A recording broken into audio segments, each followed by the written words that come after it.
And we are live. Hello, everyone, and welcome to the Soul Survivor podcast.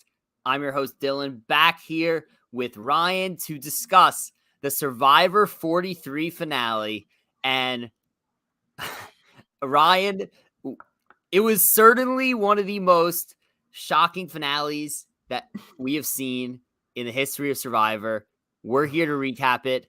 How are you doing today, Ryan? How are you feeling about last night? What was your initial reaction to Gabler winning Survivor season 43? I mean, I told you, I think I'm still in shock. It hasn't been even 24 hours yet, but I don't think I've fully processed it because we've been saying, and at least I've been saying all season, he's drawing dead. He has no shot to win. So I have to admit that I was wrong. And I don't think I can ever say that about anybody ever again. He clearly was hiding in plain sight. And I just didn't see it. Yeah, it was truly crazy to see it all play out. I saw people speculating throughout the entire season that it was interesting, to say the least, that Gabler continuously was getting the airtime saying, I'm hiding in plain sight, I'm hiding in plain sight, I'm hiding in plain sight. Like I told you in the preview podcast on Sunday, I said, Ryan, it seems like we've heard this line from Gabler 600 times this season. What does it mean? Now we know what it means. Gabler wins in a 7-1 vote, convincing fashion, over Cassidy and Owen. Jesse falls short at the fire-making challenge against Gabler, which is incredibly unfortunate to see. And then you had Carla going out at Final 5. So I was clearly wrong on the boot order of this episode. You were clearly wrong on the boot episode, and so were several other Survivor fans. I'm excited to get right into this. Now, if you're watching live, before we dive into the decision that was made by the jury, be sure to like the video, subscribe to the channel, follow us on all social platforms, the banner below, the links in the description below. Let's get right to it, Ryan. I'm going to ask you to lead off here. Was it the right decision by the jury to crown Gabler winner of Survivor Season 43? I feel like I don't know, and it's not a good answer to start off the podcast. But I mean, my first instinct is to say no. My first instinct would be that, and obviously, we all wanted Jesse to win, and we can go over Jesse's arc and everything as we kind of get through the episode. But I felt like out of the three that were there to pitch their case, I had felt like Cassidy was playing, an under the radar game. It was somebody who hadn't made any big flashy moves, but she voted correctly every single time. She didn't need to be kind of brought in at the last second. She was always involved in some way, shape, or form. And I think last night she showed to be, she's very perceptive. She knew when Carla was giving her BS. She knew when Jesse was lying to her. So I thought Cassidy, of those who are left, probably deserved the jury's votes. And we'll get into a lot of stuff, especially fire making. But the reason why I said I don't know is because, again, what have we said all season? The editing has been extremely hard to read, maybe harder than ever. And I think now this winner has proven to us that we can't really predict anything by the edits ever again.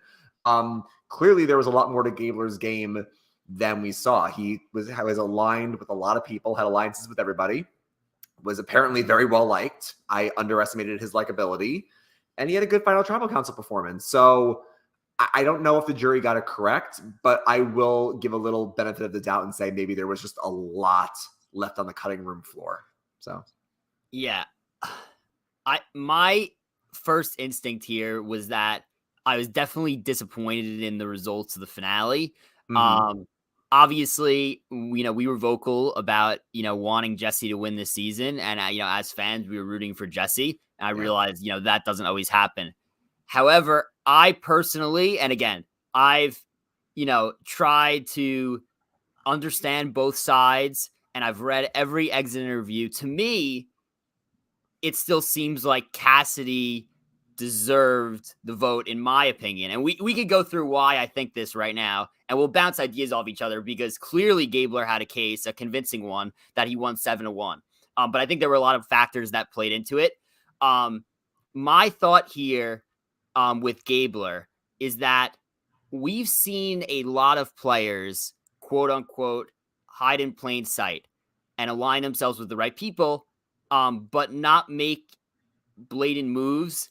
And this way they kind of coast, with the people who are playing well and their alliances to the end. However, Gabler, the difference with him compared to other players that have done this in the past is that Gabler was vocal about being self-aware that he wanted to do this from the beginning. He wanted to be the guy who went under the water, the Gabler, the guy who went under the water and came back up and struck. And we saw it happen for the Ellie vote. My issue with Gabler's win is after the Ellie vote, did we see him make any other moves, or was he the person being approached with the information? And you can make an argument, right, that a sign of a good Survivor player is somebody who can get information.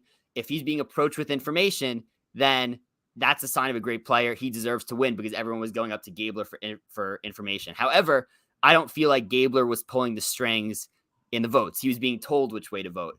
And then his big move, at least proclaimed by the few exit interviews I read, besides the Ellie vote, which was, let's keep in mind, the Ellie vote was I guess, it was that in that weird merged, not really merged boot. And then that was his big move, which was early on in the game, right? She wasn't even there. He kept bringing up she's not even there. Right. That's the thing, right? So it was very early on. And the other big move, based on the jury's exit interviews that they claimed, was that his big move was getting out Jesse. My issue with this from the jury standpoint is that, in my opinion, and again, this opens up a whole floodgate to a conversation about the fire making contest that we could have later on in this episode. But my issue with this is that, in my opinion, the fire making is Cassidy's move because she won the final immunity challenge. She makes the decision to who goes into that fire making challenge. And she told us that Gabler, she wanted in the fire making challenge to take down Jesse. I thought it was unfair to Cassidy that she was expected to jump into the fire making challenge and beat Jesse. Is that like a requirement to win now? Why? I thought that, and she said this in her exit interview, I thought it was a little bit disrespectful that they expected her to do that. I don't think that's something that she should have to do. So I have been pretty vocal, even in the preview podcast on Sunday. I told you, I said, I haven't minded the fire making challenge at all. However, this was the first time that it didn't rub me the right way, strictly because it felt like that the fire making challenge and who won the fire making challenge played a decent role in who ended up winning the season, where the person who got beat was the one who fair and square won immunity to the final three and then made the decision to send Gabler to the final three fire making challenge. I don't want to ramble too much before letting you answer, Ryan, but basically my point of view on this Gabler Cassidy debate was that Gabler was the person who, was there and getting information, whereas Cassidy was more of an instrumental piece in the majority alliance driving the votes. And I ultimately think that Cassidy was seen as a big threat. We saw so many players in this season wanting to target Cassidy. She was never voted out. They were all in the jury. She was sitting there at the end. She won immunities to avoid getting voted out. She got the target off her back. She ended up making it to the end. I think the point in the final tribal council where she said, you wanted to get me out. You wanted to get me out. You wanted to get me out. Well, you guys are sitting there right now. I just thought that she played a more consistent game where, in my opinion, Gabler's game was good, but I thought it was lacking a final big move that, let's say, a Marianne had at the end. So that's just my immediate thoughts, and we could get on into all those details more further. Yes, I mean, I have a lot of problems with this. Number one, like you said, people are saying, "Oh, the biggest move of the season, or the biggest move is taking out Jesse." Well, that would be if it was a vote out. Making fire is not a move. I don't care what people say. It's not a move if you take someone out in fire. Cassidy sending somebody into fire is making a move. And again, like you said, we can debate this. That's why I've never liked Final Four fire making, because the whole purpose of Survivor is a vote in terms of the social and strategic game. And to take that away at the Final Four is so critical that I feel like it just doesn't have a place at that point in the game. If you want to have fire making as part of the game, do it at Final Five, do it earlier in the merge. I just don't think it's the right place here. And some people might say, well, Jesse was going to go home anyway. I mean, if anything, that gave Jesse an extra life to have the fire making. But it's like Jesse would have played his game differently if he knew he had a Final Four vote as opposed to a Final Four fire making. You could argue maybe he would have waited one extra week to take out Cody, or maybe he would have cut Cody right at the Final Four. Like, you don't know. So, I mean, people might say, oh, yeah, that gave him a second chance. But I feel like it just still is not great to have there regardless, because you're taking out the strategy and the vote part of the game. But the biggest thing that bothered me, like you said, was it really felt like, and Gordon Holmes said this, like based on exit press, it was pretty clear whoever won the fire was going to win the season. If it was Jesse winning, Jesse would have won. If Owen took out Jesse, he would have won. Gabler did it, he won. And you can make the arguments if Cassidy did it herself, she would have won. And I also agree that she should not have to give up immunity, like, to put herself into fire. And this is so funny because everybody was saying this on Twitter. I love how, like, the jury is calling out the person who won the final immunity challenge, saying we really would. And it looks like Ryan lost connection for a second, but he's back. Let me just add him real quick. All right, we're good. You know what's funny? I hit one of these side buttons on my mouse, and I kicked myself out of the room. We've done so many podcasts. I've never done that before. Kicked myself out.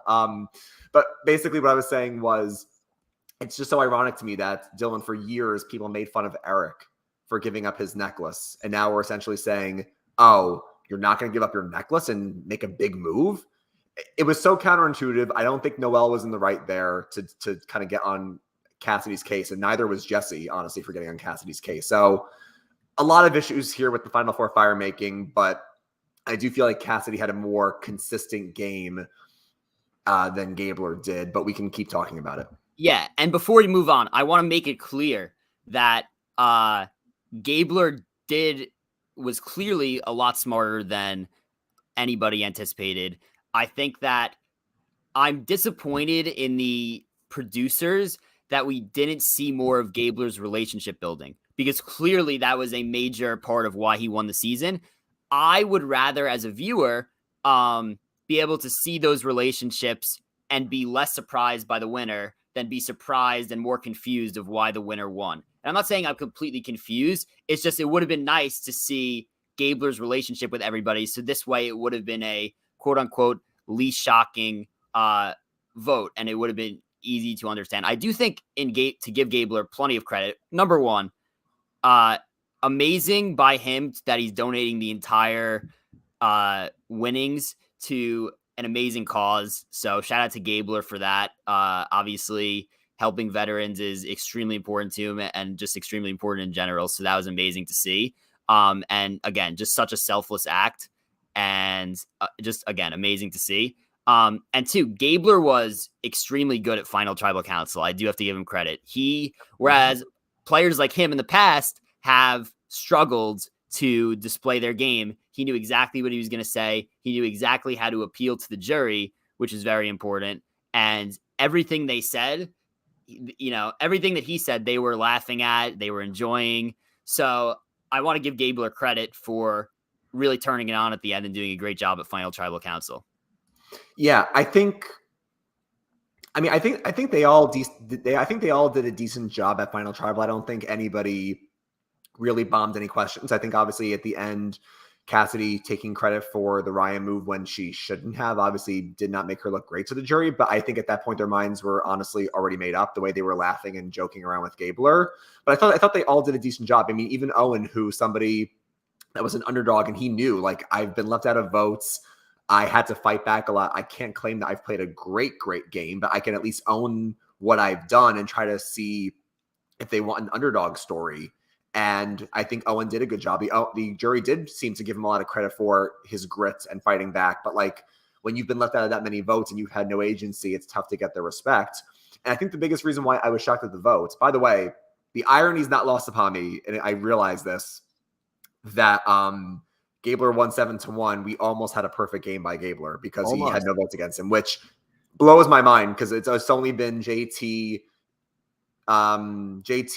Earl, technically Jeremy, if you don't count his idol negations with Kelly's idol, but basically one of the few perfect games. Oh, and also Cochran. So it's like the fact that Gabler was that close, other than James, was crazy to me. But I think the biggest thing with Gabler that I keep coming back to is, and Dylan, I texted you this. It's like, I don't mind being surprised by the edits. Like, obviously, I don't want a predictable season. Like, no offense to Redemption Island. I know you like Redemption Island, but like, if I know who the winner is going to be by episode 3, it's a little too predictable. Like a Kim Spradlin, a Rob. But like, on the other hand, I don't want to be completely blindsided where I just don't know where it came from. And obviously, I have to walk back the fact that I said Gabler had no shot to win and he was drawing dead. Clearly, I was incorrect. I still feel like, and Dylan, we've been debating for the first 16 minutes, this vote, was it the right decision? At least with Marianne and Erica, we at least got to a point where we said, okay, we understand how Erica got here. And granted, it took a while to understand that for Erica. We understand how Marianne got here, what Marianne's big move at the end was. But I still feel like we're scrambling to figure out, this is just so surprising. And it also was a big letdown that it wasn't Jesse. And I think that's why people have very mixed opinions on this finale and also this season. I don't think Cassidy was as sure of a lock in the end as we thought she was. But I still feel like, again, the biggest thing that I would say, Dylan, and let me pass it back to you, the ride or dies. We saw a couple confessionals where Cody was working with Gabler and Jesse was working with Gabler, but that name was never mentioned until Final Tribal. And really, if Jesse, Gabler, and Cody were really this big swing threesome, I wanted to see more of it. Like, because I feel like that would have explained a lot more. And yes, maybe Gabler was being brought votes at the last minute, but if he was at least working with Jesse and Cody more consistently, that would have explained a bit more to us. Yeah, I feel like, knowing that Gabler was going to win the season, obviously the producers should have showed us some more conversations with him being a little bit more strategic, if that makes sense. And what I mean by that is, like, I would have loved to see his, him building relationships. I would have loved to see more of those conversations with Cody and Jesse, to where it would have seemed like he was a clear third person in that alliance, instead of just like all we really heard from Gabler this entire season was like, I'm hiding in plain sight. I'm hiding in plain sight. And obviously we all understand what that means, but I would have liked to have heard, I'm hiding in plain sight, but I have a relationship with this person. I have a relationship with this person. I speak to this person. Like, I would have liked to have seen all that play out personally. And I just want to talk about a few things that were said in exit interviews that I thought were particularly interesting. Owen, who was obviously the 0 vote finalist, said that he was quote unquote flabbergasted at the Gabler win. He said that if he were on the jury, he would have voted Cassidy, and he's still trying to kind of figure out where the whole Gabler win came from. He said that in his opinion, he thought that people were and I'll go to, a few other comments and from the other players also. He said that he thought that the players were so fixated on Jesse as going to be the winner of the season that, once, Gabler took him out, it definitely played a big role. And then another thing is, Carla admitted that she was extremely fixated on Jesse, and that once Jesse was eliminated, she was like, well, what do I do now? Jesse said he rewarded Gabler for the win because Gabler gave him the best answer when asked how he persuaded a vote, which we all saw that he gave the best answer for sure. Mm-hmm.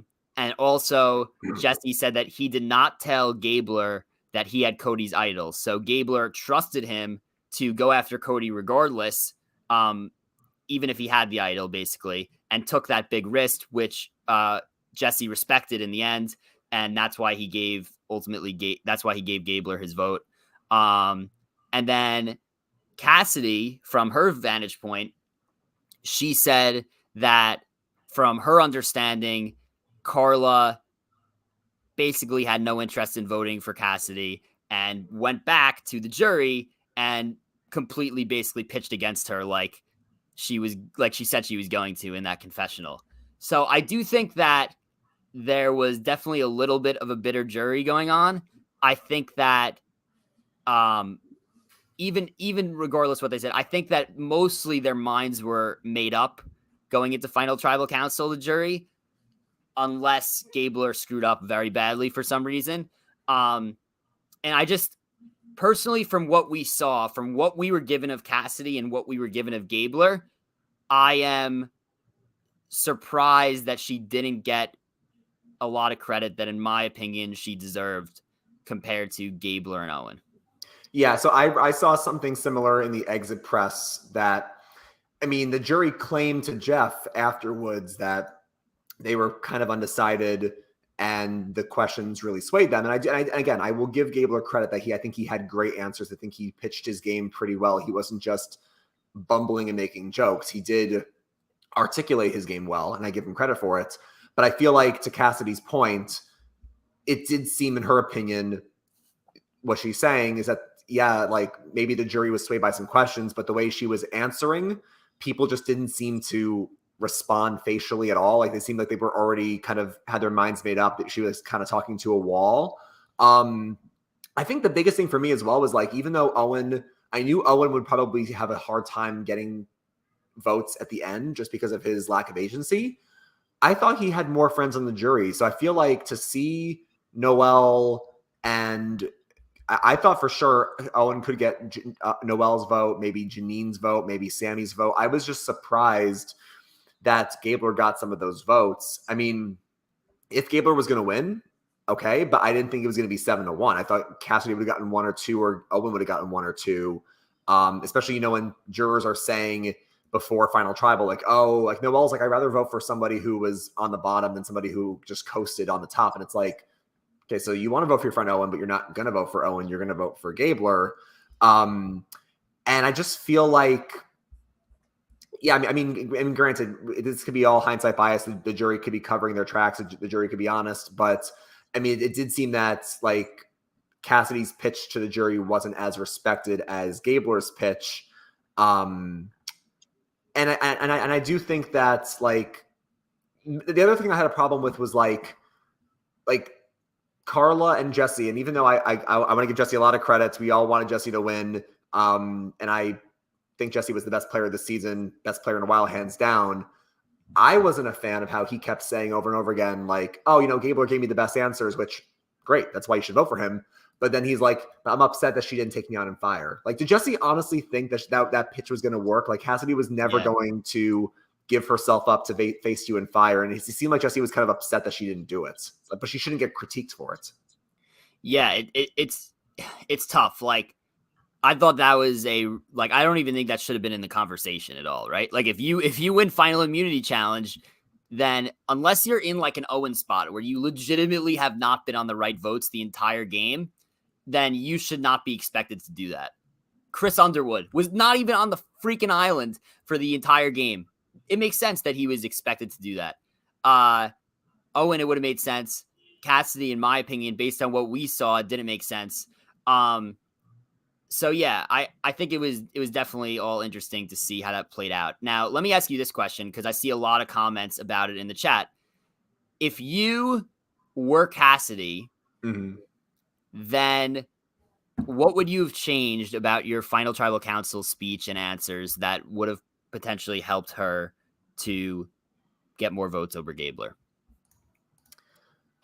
Again, I think it's tough because I almost feel like, based on what I'm seeing from exit press, not just from her, but from other people as well, it almost seemed like at that point, like once Gabler had taken out Jesse in fire, it almost seemed like it was a done deal.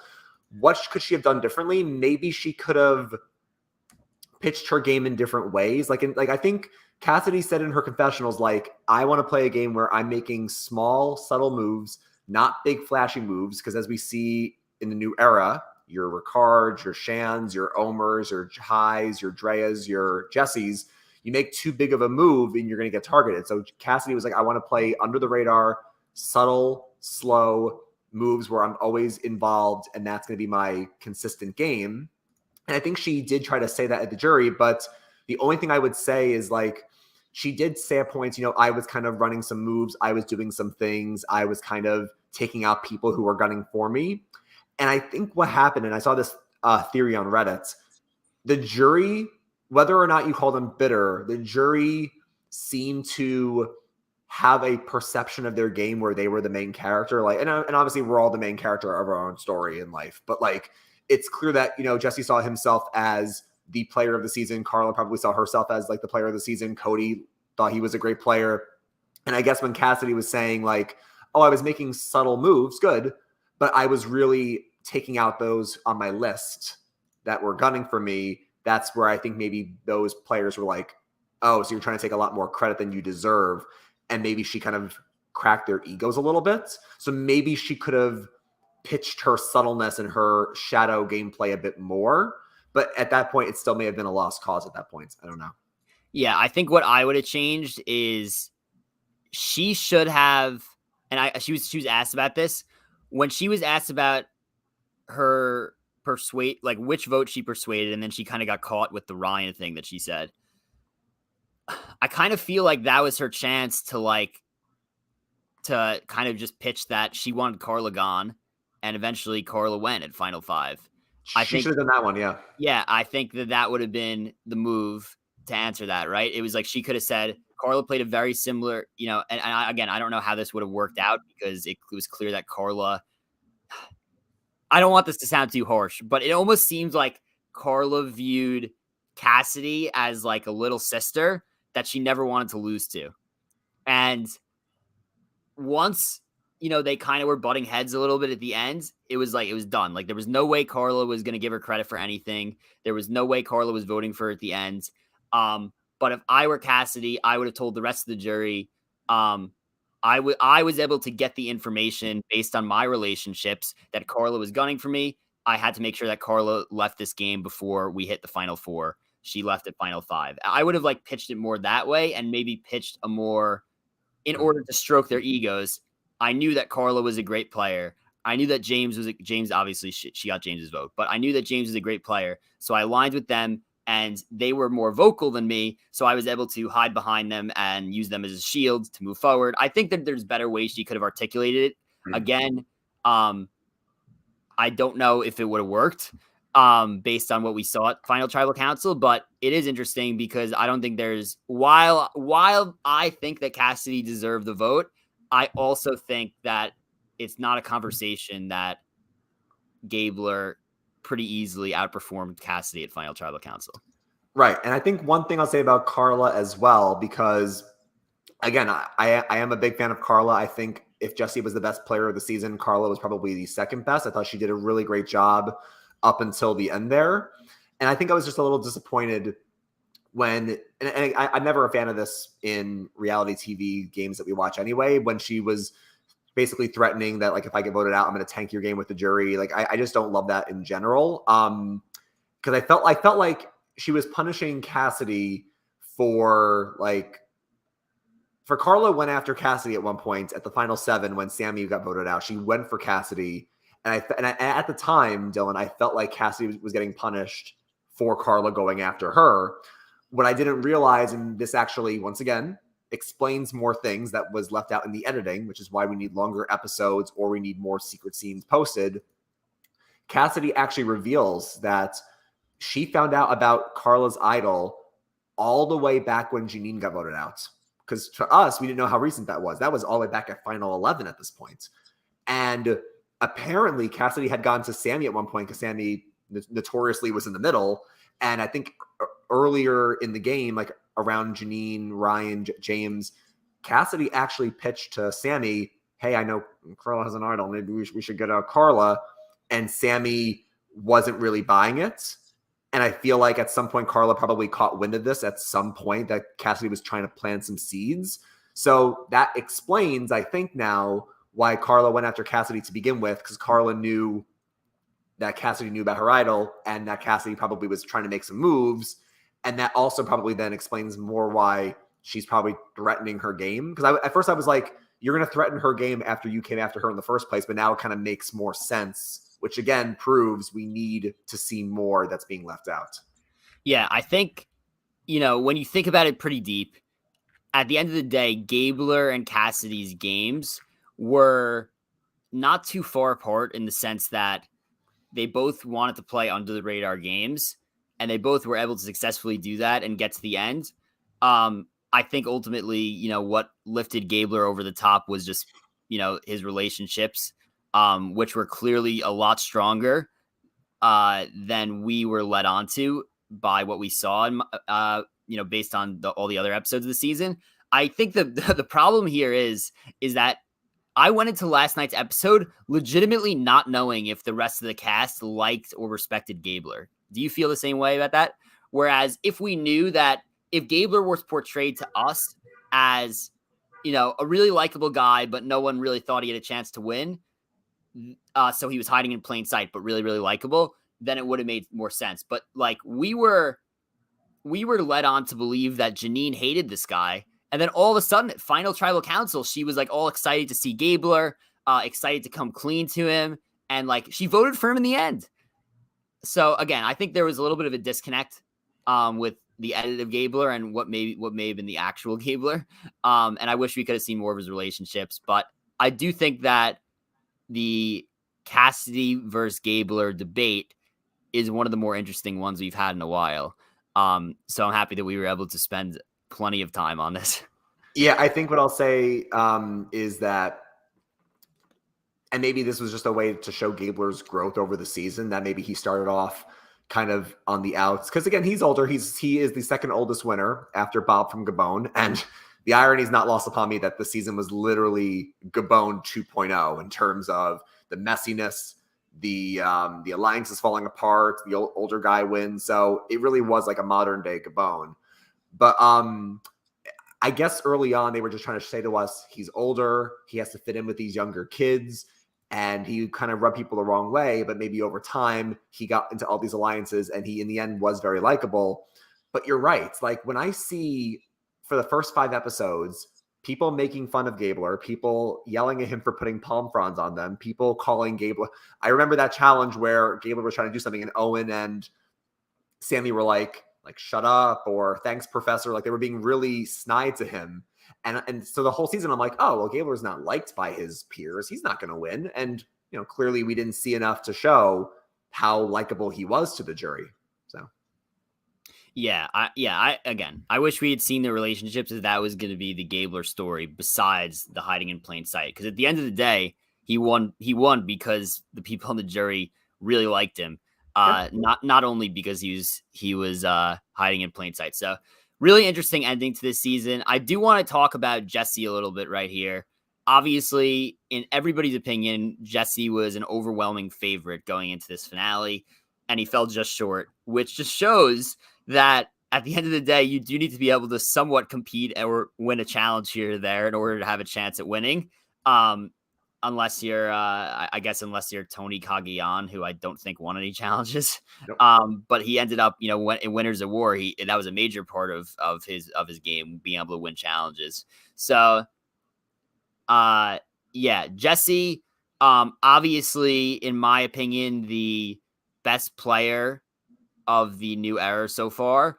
I would be very surprised if we don't see.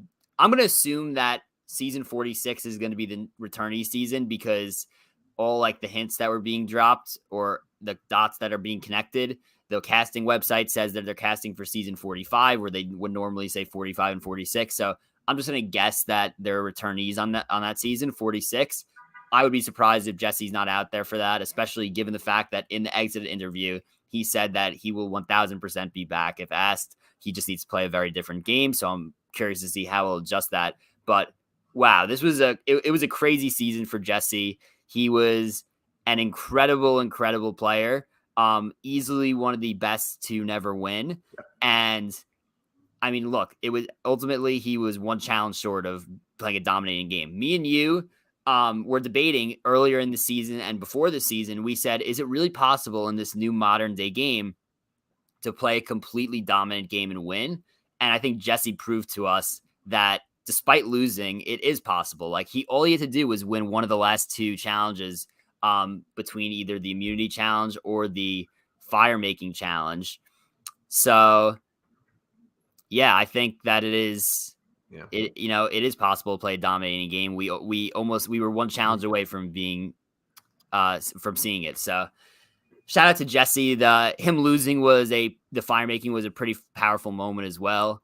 You could see that everyone else kind of felt the same way there. So it was crazy. I mean, it took a record fire making performance to beat him. I think it's clear, not just to the audience, as you could see from both, podcasts like ours, from people on Twitter, and then even the players out on the island. And you could even argue the producers. I think a lot of people were pulling for Jesse, and this season, I think it's viewed kind of differently if Jesse is our winner and proves how dominant he was in this new era. And I think, again, because I don't think people could say he peaked too early. He really only started getting looks at the final 6, and then he had an idol at 5. So he really peaked at the right time. He didn't peak too early. He proved that you can play really hard and you don't have to just play a very quiet game in this new era. I just think it really came down to, like you said, he just couldn't win a challenge. And obviously, you don't have to win challenges to win the show. Obviously, you said Tony Cagayan, Sandra, and Heroes versus Villains. Like, I mean, again, even Jeremy didn't win a challenge until the very last second in Cambodia anyway. So you don't have to win challenges to win the game. I don't think challenge wins or fire making should be on someone's resume. Just I don't think that's a key part of the game, in my opinion. But I really do feel like if Jesse could have just won the Final 4 challenge, or if he could have just won fire, if he could have just won a challenge. And I think that's the other point where it's like, we keep talking about repetition, like hiding in plain sight. All these phrases keep getting repeated, but now we don't know how to interpret them. Do we interpret them as it's actually true, like Erica, Lion, Lamb, Gabler hiding in plain sight, and that's what comes to fruition? Or like some of us thought, like me, that's going to throw us off, where it's like, okay, he's the alligabler, but I said the jury won't respect him for it. I think that's the same thing with Jesse, where it's like, how many times, Dylan, did we hear Jeff say in the last 3 weeks, Jesse has not won a challenge? So I'm sitting here thinking, oh, he's going to pull one out at the last minute. He's going to pull out the fire making. He's going to pull out Final 4. And Jesse just could not win a challenge to save his life. And I just feel like it's just super unfortunate. I mean, obviously it was an emotional exit for him, and he obviously deserves his flowers. But no, I'd be lying if I said I wasn't disappointed. So. Yeah, and let's go back, because I saw some people talking about it. Now that we know the results of the season, was it still the right move to take out Cody when he did? I think the answer, and I've been thinking about this, is yeah, it was the right move. Based on what he said and based on what the jury told us, Cody was the clear favorite to win the season, and Jesse, it didn't seem like Jesse could beat Cody. So he needed to get him out, especially considering Cody was an immunity threat. So all of a sudden, you bring Cody to Final 5 and he has an idol. He's guaranteed Final 4. He now has a chance to win the Final 4 immunity challenge or the fire, which, given Cody's track record in challenges, there's a decent chance he pulls out at least one of those, right? So I think that if Cody survives that vote, there's a decent chance that he's going to the Final 3, and Jesse simply didn't think that he could beat Cody at that point, even if he was brought there by Cody. So would he have maybe made the Final 3? Yes. Does he get the win? Clearly, based on even Jesse's account, I don't think he does. And the other thing is, I guess the only thing that he could have done differently, and this is a completely hindsight type of thing, is the only way for Jesse to have potentially won this season, it was to target Gabler Final 5.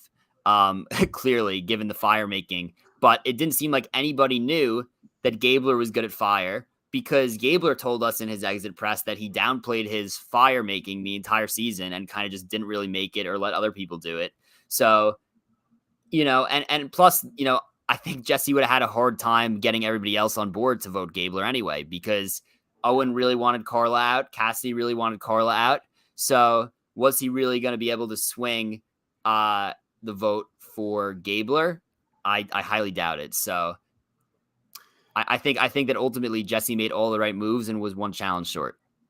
Yeah. So Gabler said in his final tribal that he had the ride or dies with Jesse and Cody, but he also had a Final 3 alliance, or he had an underdogs alliance with Cass and Owen. And earlier, a few episodes ago, we see Gabler whispering to Owen on the beach, I have a plan for us to get to Final 3, but we never found out who that third person was. Clearly, it was Cassidy.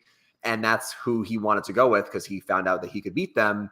But I feel like Jesse at the final 5, and we can get into this more with our chronological recap, but I think Jesse had the right idea at 5 where he was like, I don't want Carla to go, because if Carla goes at 5, clearly Jesse was the next biggest threat. And if Carla stays at final 5 and Cassidy goes, or to your point, if Gabler goes, what happens? If Carla's at final 4, people are obviously throwing her into fire, not only because she's a threat, but because unfortunately with her hands, she probably would have struggled a bit making fire as well. And Jesse, rightly so, would have, unless he won immunity, let's just say for sake of argument, Cassidy went out of 5. Then it was Gabler, Owen, Carla, Jesse. Obviously, everybody's still going to throw Jesse into fire, but you could argue Gabler and Owen would have brought each other, and Carla would have gotten thrown into fire with Jesse, and Jesse would have had a better shot to beat Carla clearly than Gabler. So he had the right idea that Cassidy should have went instead of Carla, or if he targets Gabler and says, well, let's see, Cass and Carla would never take each other at this point anyway, so that saves me there. So maybe I should take out Gabler at this point and go with Owen, Cass, and Carla. I think either way, whether it was Cass or Gabler, Jesse was correct. I don't think Carla was the right move for him to leave at 5, but I guess he just couldn't pull the votes to save Carla at that vote. So that is a really interesting point, right? Because I had forgot for a second that he originally was targeting Cassidy. And I think that if he votes right, so I said he could have targeted Gabler in final 5. Also, if he, like you said, if he targets Cassidy, seemingly based on the results, his chances significantly are increased to win the game. I also think that Gabler, I mean, the only situation he wins was the situation that happened last night as well. So everything, was able to, break perfectly for him. Whereas if Carla gets to the final 3 with Owen and Gabler, it's a wrap. Carla would have won the season. I think it's clear based on how the vote went, especially. And seemingly Carla had a lot of influence on that. Like, people respected Carla a lot. And Jesse in his exit interview as well said that he was extremely scared of Carla for that exact reason. Yeah. He didn't want to risk the chance of sitting next to her at final 3 at all. So I think that given that, Carla pretty easily wins if she gets to the end versus Gabler and Owen.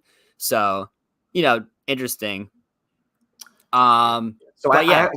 Oh yeah. I was just going to say, before Ryan gets to his point, thank you everybody who's watching right now. If you got any questions, drop them in the chat and we'll get to them. We got plenty of time.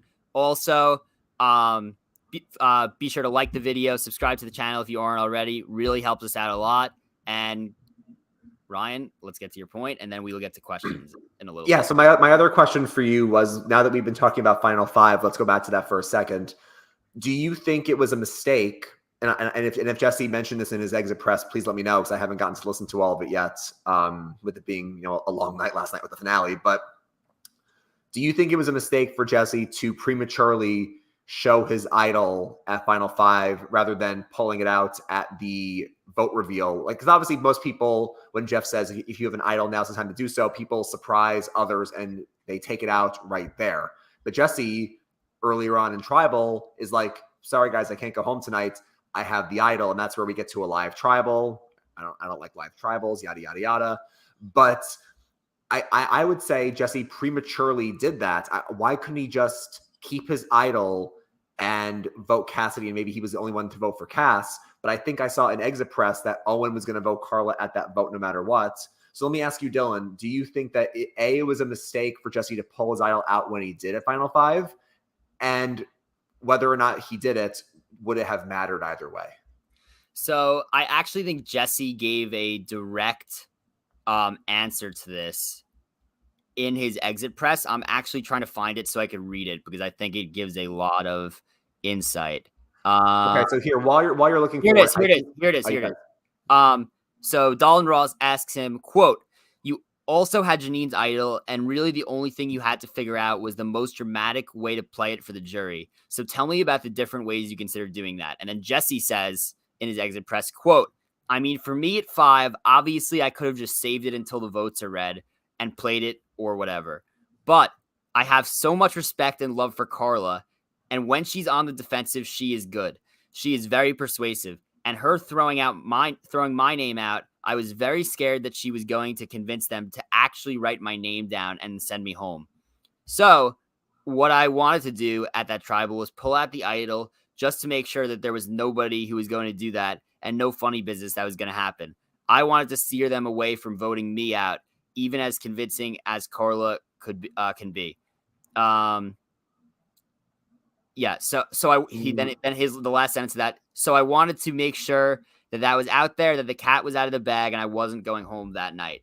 So interesting to say, right? He wanted to make sure that no votes were going on him, but I'm curious to know, like, if Carla had swayed them and the votes were going his way, then theoretically he could have just picked off in a 1-0 vote whoever he wanted to go home. That being said, it seems like he had made up his mind about Carla at this point. So based on Carla being his choice, it didn't really matter, if that makes sense.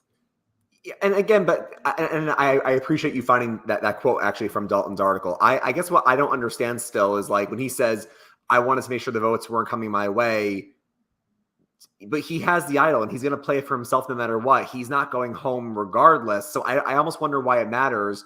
The only thing that I can think of, and I hope this isn't the case because I feel like this is what got high in trouble last season, it almost seemed like Jesse wanted to maintain his perfect record. Even if the idol negated the votes, when he says, quote, like, oh, I wanted to do that because Carl was on the defensive and I wanted to make sure no votes were coming my way. When if you have the idol, it doesn't matter if votes come your way at that point. It's final 5. It's the last night you can use it. But I'm wondering if he was trying to preserve his perfect record, because you even see when he says to Carla when she leaves, like, you had to throw a vote my way, and she's like, yeah, I couldn't let you have a perfect record. So maybe it was because of that. I hope it wasn't that, like, not petty. I hope it wasn't like that simple, but I wonder if it was. Yeah, that is interesting. And then I would say, before we get to questions, really the only thing that we haven't touched on is, like, Owen.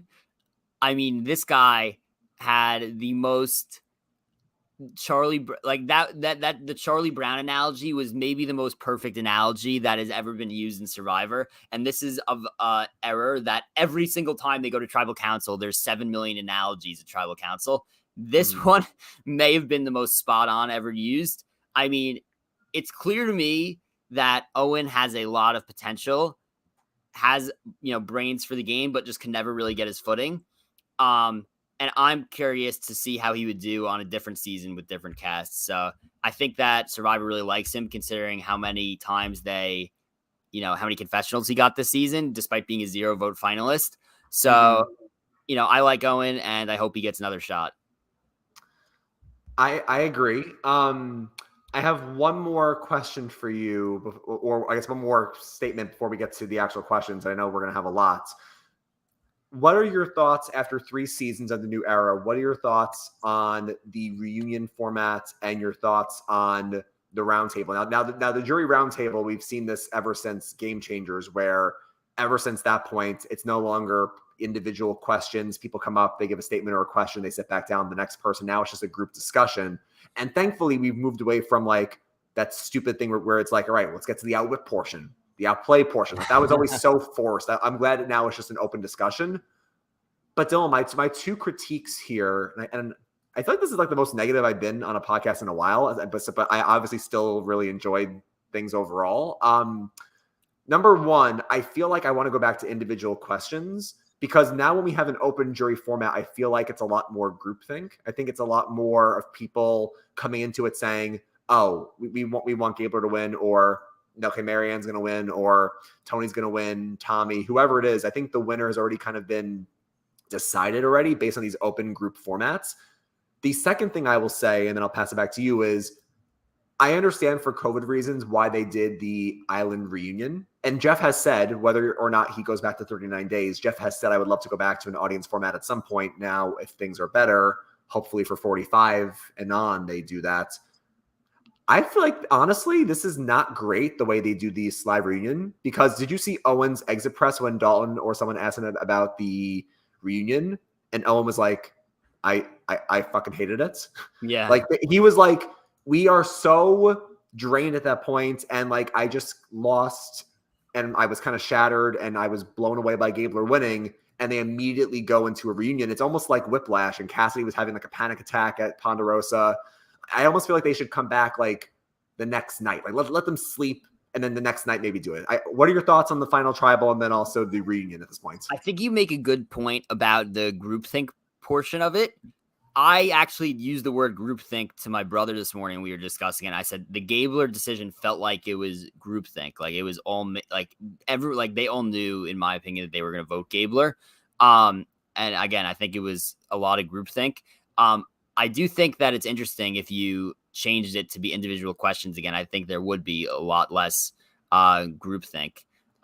Speaking of, I just happened to see this question where it's I don't think it's a coincidence that Jay makes a great point. He says all jury votes in the new era have been 7-1. What do you guys think of that? I think that it could be a product of this is something I actually never thought of. So thank you for bringing that up, Ryan. I think it could be a product of the new system. And now in terms of the reunion show, it's not even a reunion show. It's a post show. It's rough. That's all I got to say. One, I don't want to say I paid the closest attention last night to it because I was in shock at what had happened. And I watched it. I didn't watch it live. So I was busy scrolling through my phone, looking at reactions on Twitter while I watched it. But yeah, it's rough. It's rough for the losing finalists. I mean, I can't imagine being in that spot, being Owen or Cassidy and having to sit through that. I mean, it's rough. Again, like you said, if they want to keep the reunion show out there, then maybe do it the night after. In my opinion, I just say go back to doing it as a live reunion. But, when players have had 10 months to process everything that happens. But look, I mean, it is what it is. COVID changed a lot of stuff. Will things go back to the way they were? I originally would have said no chance they go back to the way they were. That being said, we've seen some positive movement in terms of changes that fans wanted from 41 and 42 now to 43. So I'm hoping that maybe if it slowly goes in that direction still, we could maybe get that. But who knows? Well, definitely for 44, we will have the same thing. So yeah, 44 is because 44 was filmed back to back with 43, like the 41 and 42 were. So we are going to see a very similar format with the 3 tribes, and we're going to have like a earn the merge, and we're going to have like, it's going to feel very similar. It's all cookie cutter. It's going to feel very similar. Same reunion. I'm hoping for 45, the new era, or 45 just feels a lot more fresh at this point. But hey, if you have any suggestions, don't forget, you can write to survivorshoutout@gmail.com, and you can tell Jeff, I don't like the reunion format. Bring back the auction. I hated this. I didn't like you can voice your opinion. Somebody said this on Twitter. Someone's like, I would pay any amount of money to be the intern on that email for like 1 hour and just see what people are sending in. I can't imagine. Yeah. And the other thing before we get to questions is, I don't want to seem like although I was generally negative at the decision that was made, I understand why the decision was made. So even though if I was sitting there, I would have voted Cassidy. I understand why the votes were given to Gabler. I just was giving my opinion on this podcast. Generally, we've been extremely positive about this season, and that doesn't change for me, right? So even though I was not exactly satisfied with the winner compared to a lot of other seasons, I still think this was a very good season, and I think it was the best season of the new era so far, despite the fact that I was, not huge on the winner. I think that if Jesse had won, it would have gone much higher. Given the fact that Gabler won, I would say it dropped a little bit, but for me, it's still a good season. It's still the best of the new era, in my opinion, and I think it's going to age well because I think a lot of these players are going to come back and be staples of the new era. Yeah, I think as we go through questions, I think somebody actually asked about like our opinion, like of like where we would rank it in general, or where we would rank it against the new era. I think we both agree it's better than 41. I think with 42, I kind of agree with you. I think if Jesse had won, I would have said it's the best of the new era, and 43's the best of 41, 42, 43. But now I feel like I'm kind of going back and forth, and I'm not sure if I liked this one more than 42. I mean, I feel like in terms of my ranking, and obviously it's the day after, I need to let it sink in for longer. I don't think it did enough to be a top 20 season. I still think it's bottom half, like 20 to 43. I mean, and we can talk about this as well as we go through questions, but like I feel like the season kind of started slow. It got really exciting in the middle, and it got really exciting up until the end, and then it kind of fell on a pretty flat note, honestly, Dylan. And the twists were better. There was no do or die. There was no hourglass. There was no silly idle phrases. And the cast was messy and fun, but I still feel like the best player didn't win. Or even in Marianne's case, it's like you at least you took out the best player. Like Gabler didn't really take out the best player. He just beat him in a fire challenge that Jesse had no shot in whatsoever. Yeah. So I feel like for me, it's not top 20. I don't think it's as bad as bottom 10. So I would say for me, it's probably right now between 24 and 30 is for me. So okay, yeah, I would. Yeah, I don't know where I would have it, but I would say that for me, it's like it's tough because like right, I get heated talking about the decision that was made on this podcast, and then who knows what I'm going to think 2 years from now. Right. If you look back, and I sent you this comparison, I saw people talking about it on Twitter, and I kind of resonated with it. People were, in my opinion, I think I saw it. People were comparing it to season 38, which I thought was interesting, to the point where I think season 38 was a really, really good cast. Obviously, we had a few returning players, but we also had some like really interesting and fun new players. Ranging from War Dog to Devins to Lauren to Victoria. There were a lot of great players in that season. New players along with the returnees. So I thought that cast was really good. It just fell a bit short with the ending, where I kind of feel like this is the same way. I think that we got a lot of good new players in this season, and it may have fell a little bit short for me in this ending. So, and I look back at 38 right now, and a lot of people rank it extremely low because of what happened at the end, and I completely understand that. But for me, it's like I enjoyed the season, I just didn't enjoy the ending. So, we'll see. But yeah, let's get to questions. Yeah, and we have a lot of questions. Yeah, we have a ton. So I'm gonna look through easily the most the chat's popped off all season. So love to see it. Thank you guys once again. I'm going to look right now. All right.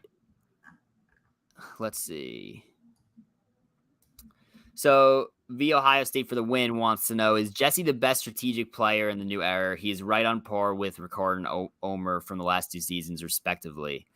IMO. Yeah, I think Jesse's the best, like pretty clearly the best of the new era. I think he did a few things, how do I describe it? I think that the way he was able to manipulate some of the votes was better than Ricard, and Omer was kind of like Jesse, although he fell a little bit shorter than Omer. Omer was kind of like Jesse in terms of bringing things together at the last minute, but he fell a little bit shorter than Jesse. So, and given Jesse's move on Cody, I would have to give him the edge. So yeah, I would say so. I agree. I think Jesse is far and away the best player of this new era. And I think when we talk about the best to never win, you obviously mentioned Cirie. You obviously mentioned Rob Cesternino. I feel like you have to put Jesse in that conversation. I mean, I think what he did throughout the game was overall very impressive. His name never came up until the very end.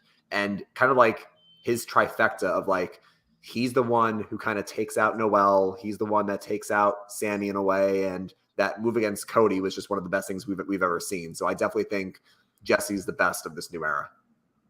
Yeah, I do agree. All right. Looking for another question right here.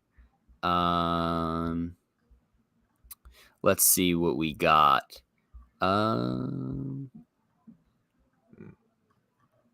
Okay, so this is kind of something that we spoke about before. And we talked about an alternate plan, but I'm going to bring it up again. So UNC Andre wants to know, did Cassidy realize that she shouldn't have taken credit for Ryan? She seemed shocked that they decided to take him out previously to her convos with them. Yeah, I think this was definitely a major slip up for Cassidy in this final tribal council. If I were her, I would have played up the fact that she outlasted Carla and was able to get her out. That's what I would have played at. Personally, what I would have done, because we saw Cassidy and Owen at that reward last night talking about how badly Cassidy wanted Carla gone, correct?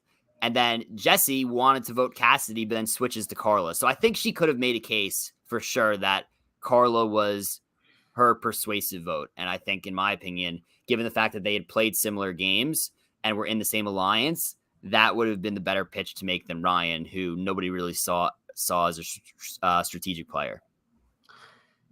Yeah, I feel like it's tough. And now I wonder if we're going to see a shift going forward where people are going to think twice, or they're going to second guess, should I claim credit for this move? Because in Cassidy's mind, she got out Ryan in her mind because the guys all could have just teamed up on her.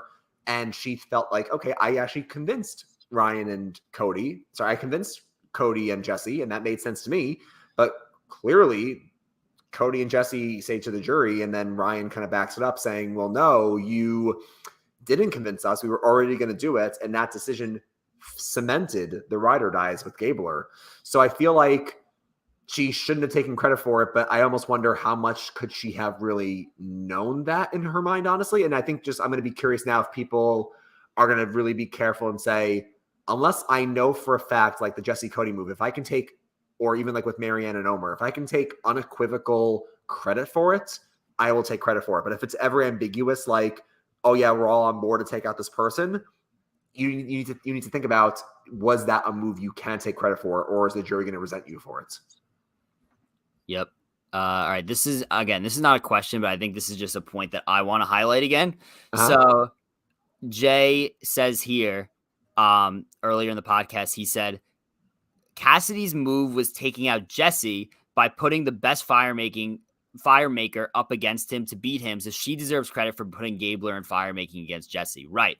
So this is the thing that I think that there was a disconnect between what I think, what a lot of people like Jay think, and what the jury thinks. The jury saw Gabler's, record-setting fire performance against Jesse and said, wow.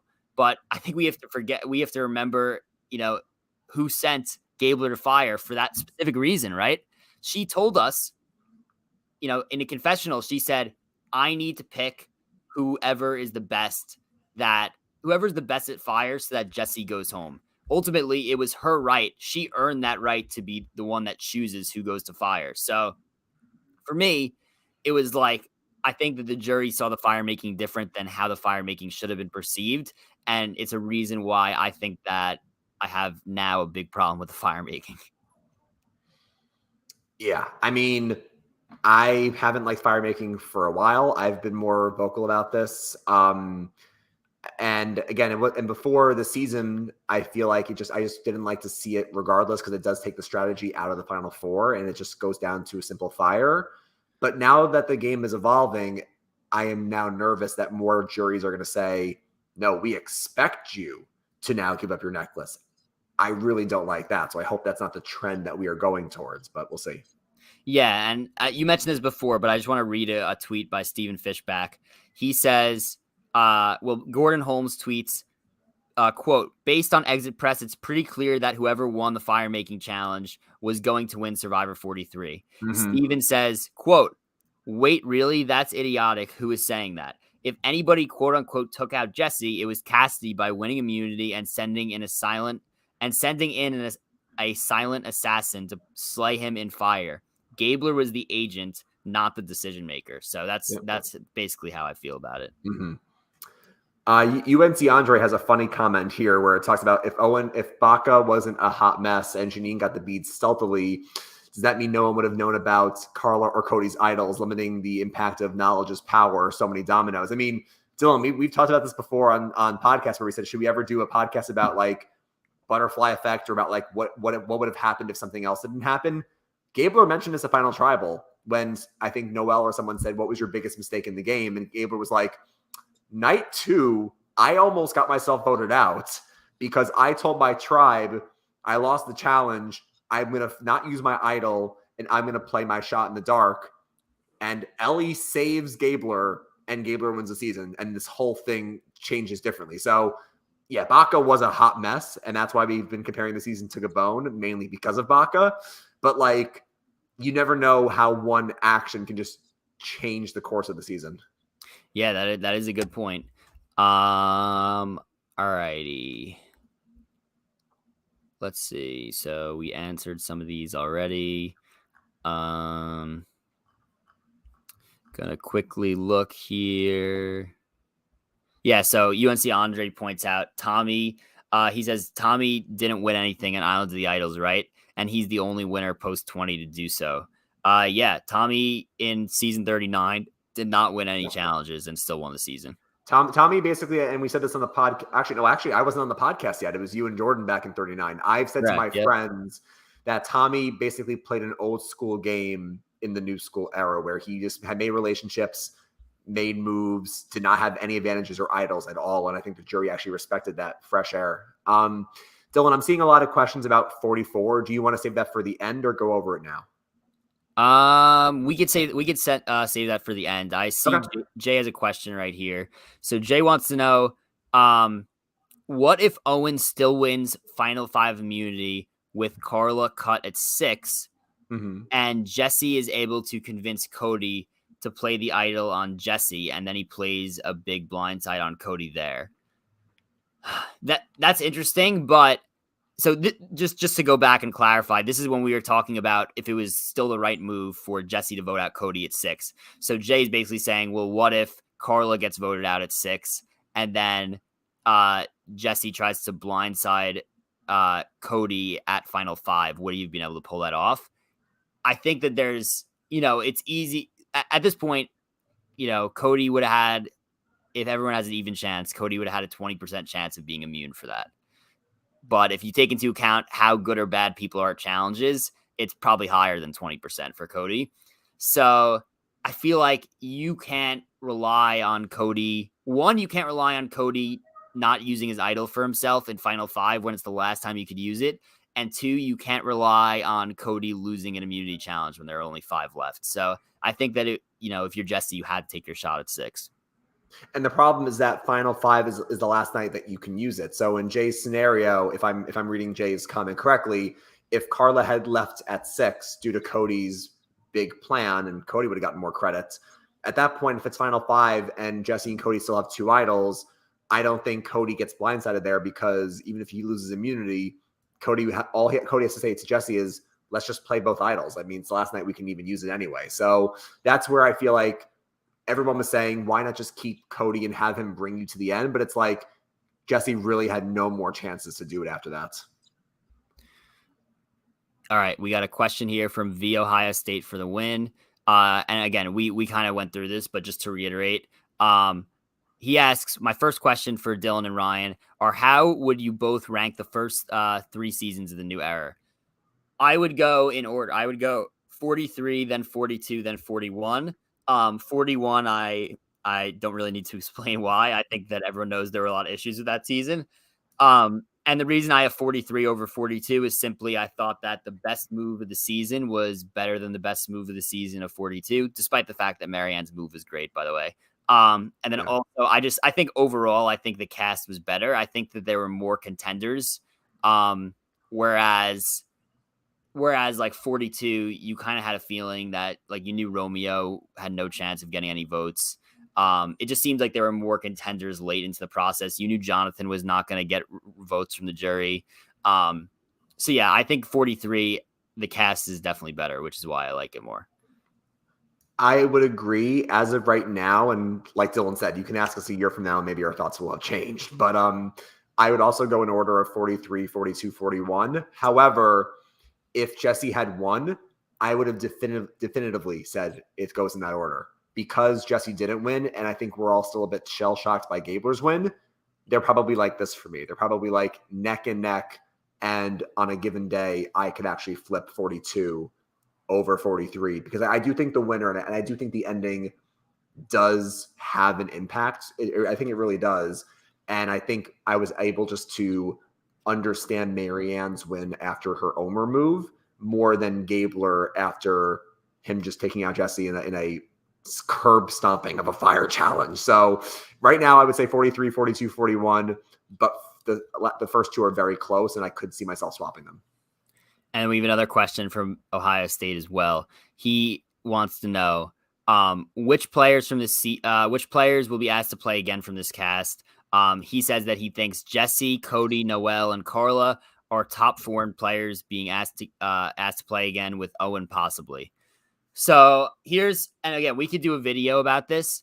We could do a video about, players from the new era that we Yep, think are at the top of the list. we should. Back. That being said, I will, get into this quickly now and say I think Jessie is obviously a lock to return. I think Carla is a near lock to return as well. And I see the thing is, like, you have to think about this, right? So if we're having a returnee season, I don't think that they're going to put Jessie and Cody on the same season, because I think it would be too much of a disadvantage for them. It's like, if you look at seasons like Winners at War, when Jeremy and Natalie were put on the same tribe to start the game, it was a wrap. Like, I don't think you could have let's say that the next returnee season is 46, and let's say that the theme is new era versus old era. I'm just throwing out an idea. If you put Jessie and Cody on the same tribe, immediate threats right away just from strictly being in the same game. So I'm going to say Jessie and Carla are the top two. I think Cody may come back in another season for sure. I do see Owen coming back as well. And I could see Noelle, and I want to say that I could see it's tough because this is a really good cast. I would say definitively Jessie and Carla. Other players in the maybe tier, I would say very likely that Cody returns. So that's 1 tier, 2 tiers, and then the tier after those 3 would be like Owen, Noelle, and Sammy, I want to say, because Sammy's only 19, so I feel like that they casted him with the idea that he will grow into maybe being more mature on the next season he plays or something like that. Yeah, I agree with you at Ohio State. I mean, everyone that he said plus Sammy, I think. So that's essentially 8th place to like 3rd place or 2nd place. Like, I think Noelle, Sammy, Cody, Carla, Jessie, Owen, and maybe Cassidy. I don't know. But I think anywhere in that final 8, other than our winner, I think that I could see them all coming back. I think the one interesting thing I will say, Dylan, is like how do they cast similar archetypes? Because you could argue, and I think Cassidy you could throw in there too. How do you cast similar archetypes? Like, obviously the young player was like our Xander, right? Do you argue that Sammy fills a similar archetype and is like, do you put them both on a season? Do you save one? Is Sammy like the new Xander in a way? Like, and they obviously didn't play exactly similar games. So I'm not trying to say that it's apples and apples with Sammy and Xander, but I wonder how you handle certain players of similar archetypes. Yeah, I don't think like Sammy and Xander would be cast on the same season. So I think it's more likely, like, if you're having a returnee season, you'd probably cast Xander over Sammy, assuming you're having more 43 players than 41 players. Mm-hmm. That's just my first opinion. But a lot of people are saying in the chat Cassidy. Yeah, you could put me at the top of the fan base that wants to see Cassidy return. Like I said earlier in this podcast, clearly I voiced my opinion on that. I think she should have been the winner this season based on what the final 3 was. So I want to see her get another chance. I want her to learn from her mistakes at the final tribal council and, see what she could do in a second chance. I would be all for that. All right. I'm looking for, we have a lot of 44 questions. So like we said, we'll save those for the very end as we wrap up, and we look forward to 44. And obviously Dylan and I will have some off-season coverage looking ahead to 44. I'm just looking to see if there's anything else. I got one right here from Jay. He says, lots of pre-merge stuff came into play for the arguments of the final 3. So does this mean that more pre-merge stuff will come into play for future final tribal councils?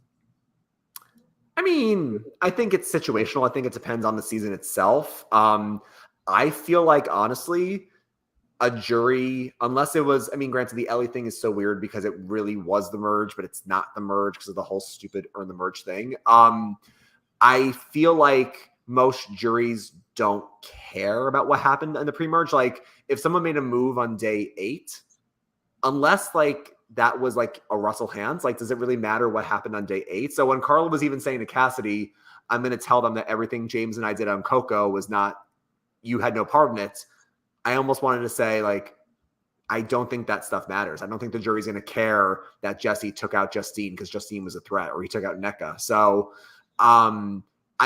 Jay, I could maybe see if something was like really close to the merge, like right beforehand, that it could have had an impact. But I feel like most pre-merge things don't have a big impact on the jury's perspective. Yeah. I think that the reason pre-merge came up so much is simply because of who was sitting at the final three, right? Mm-hmm. It's like we saw Jesse and Cody pretty much dominate the entire post-merge. So given the fact that they were not in the game, somebody like Gabler was pitching his big move as something that happened pre-jury. And I just, again, I think the game was there for Cassidy. I think, again, she was a little bit misguided on what she said was, with certain things. Like for example, Jay, just kind of a follow-up question from Jay, but he wants to know, should Cassidy have made the argument that putting Gabler into fire with Jesse was her big move to take out Jesse, since she put the best fire maker into the game to take out the biggest threat? I think she should have probably harped on that more, because ultimately this was her move and not Gabler's move.